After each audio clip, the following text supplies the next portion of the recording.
Hi, my name is Alex, and this opportunity I will talk about my English lessons. Last year, I took an English course.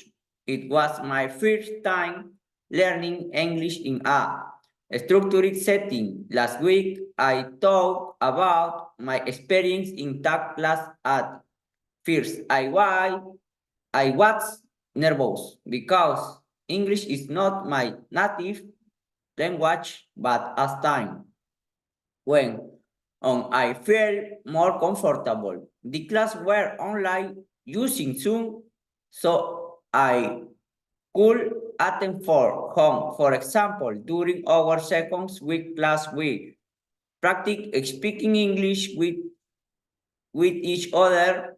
It was